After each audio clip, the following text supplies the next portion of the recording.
People have said that this is the next chapter of Picard's life, but honestly it feels more like a whole new book. Hi, Rick here, and with my review and retcons of Star Trek Picard, now streaming on Amazon Prime and CBS All Access for those within the States. I'll give a spoiler warning before we get to them, so for now there are no spoilers. To explain my opening statement a bit more, where the series picks up some 20 years after Star Trek Nemesis, a lot has happened to Picard. Most of it is referenced and seen in flashbacks, and it's these events that happened in the interim years that have changed him so, but not so drastically that he is unrecognisable as the captain we once knew. Patrick Stewart has said that he's turned down on returning to the role before, as people just wanted him as a cameo with no real change to his character. So I went in with the assumption that this was not going to be Star Trek The Next Generation Season 8. And no it is not. Although the first few scenes do create a direct link to the show to ease in the TNG era to this new series. The first act has this air of melancholy around it, from the opening score to the past-drenched dreams of Picard, and we have a juxtaposition of his idle lifestyle compared to events unfolding elsewhere on Earth. Fortunately, this weary Picard, haunted by past tragedies, does not last until the end of the episode, as he gets wound up in events related to the long-ago past of the Enterprise. As the narrative unfolds, we see him engaging more with the world around him, one that has definitely changed in the years since his withdrawal. That's another key theme here. Not only does Picard say that Starfleet has become more withdrawn than it used to be, but he himself has pulled back to his family villa in France, where he's been writing books on history to while away the years while time moves on without him. Fortunately, as I mentioned earlier, he breaks out of his idling, and although now clearly a 94-year-old Picard, he reignites that heart of an explorer and poet's soul that his character has always had.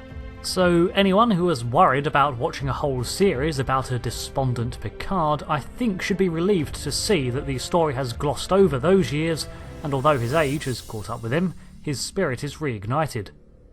The inclusion of legacy characters, although we don't actually see that many this episode, seems to be done well, with characters not merely being mentioned as an Easter egg for fans to point at and say, "Oh, I get that, that's a thing that I know."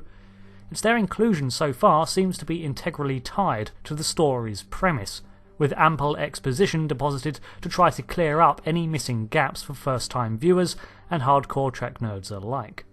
Although there are a few references in the backgrounds that will draw the eye of people in the know.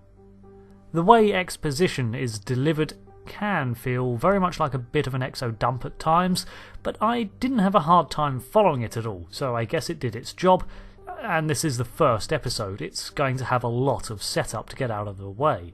Supporting characters are serviceable, and like the main man himself, many of these people are midway through their own stories.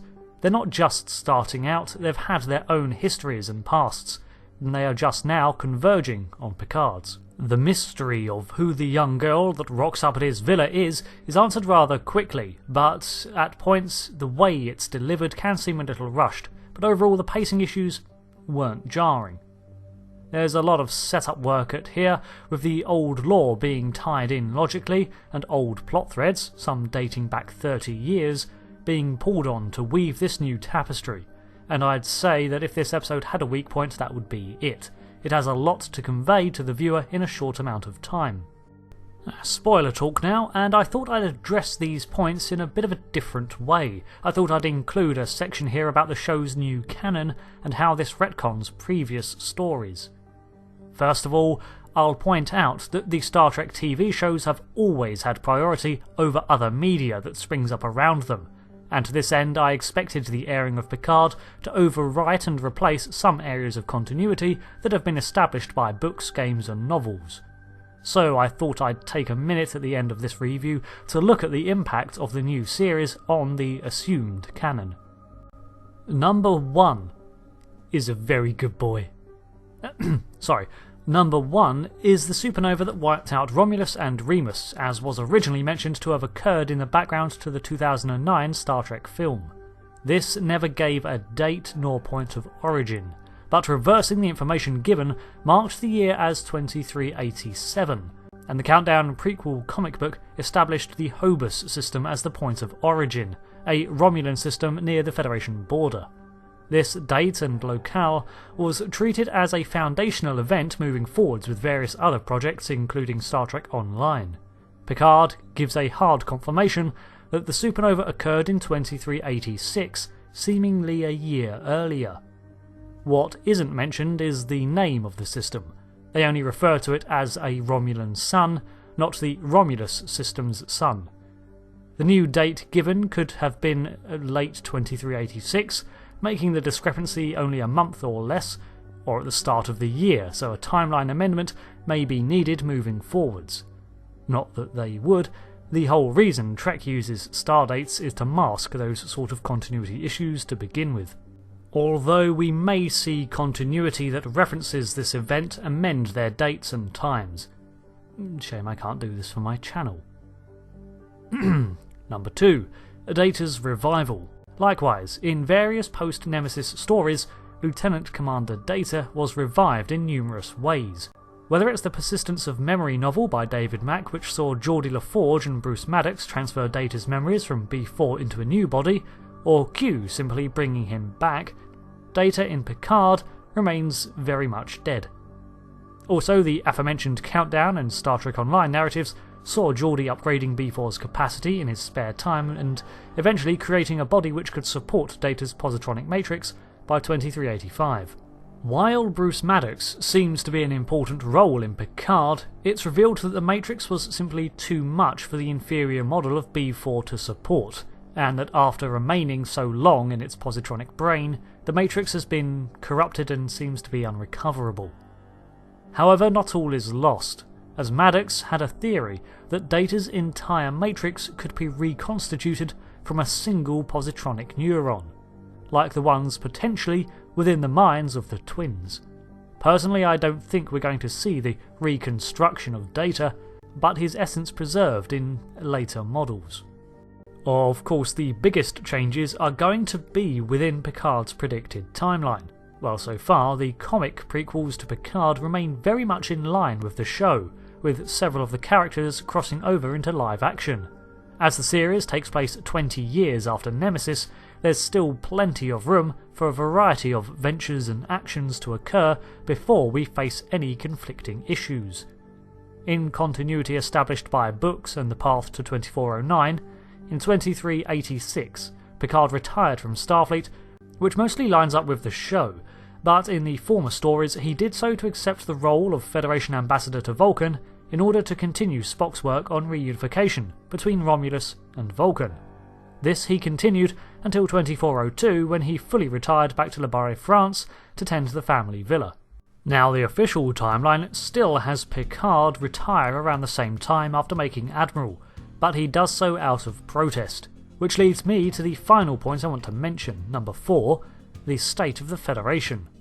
With the attacks on Mars being a completely new addition to the storyline, we witness a surprising turn for the Utopian Federation, but one that I think is understandable. Considering that this Federation has, only a decade earlier, been engaged in a war against the Dominion that devastated Starfleet and lost many lives, then an armada of ships was constructed, not to replenish or bolster the Federation, but to evacuate Romulans who are in danger. Finally, an attack on Mars destroys Utopia Planitia, and they're unable to work out why. I think a faltering Starfleet is understandable. Slightly disappointing, but I get it. So instead, they cast a reactionary ban on the development of synthetic life, something humanity also did with genetics and other experimentation in the past.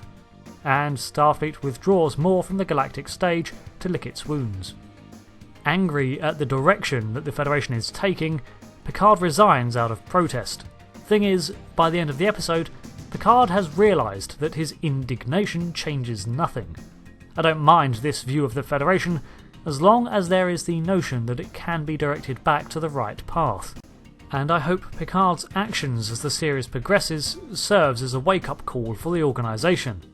The Federation's error is inaction, and it's okay to hold up a mirror to contemporary issues, but where Star Trek has always shone, was that it provided hope for a resolution, even when a solution was not apparent, at least to inspire.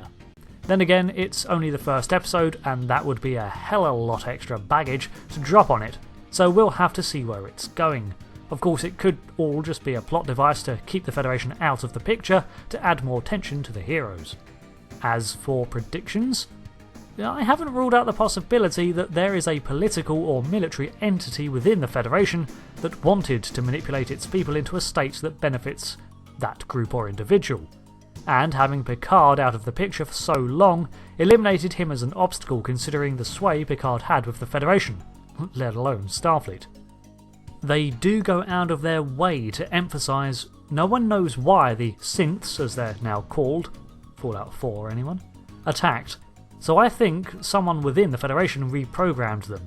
The Federation insider is also hinted at within the Picard comics, sort of a successful, slower version of what we saw in DS9's Homefront, when the Dominion War was used as a platform by Admiral Layton in an attempt to further militarise Starfleet. Although the twist could also be that there was no insider and that simply fear got the better of Starfleet. Thanks for watching my review of Star Trek Picard's pilot episode, and I'm curious to see what you all think. Suffice to say that I really enjoyed the first episode and am happy with this continuation of Star Trek so far. Here's to hoping the rest of the series follows suit. Thanks again, and goodbye.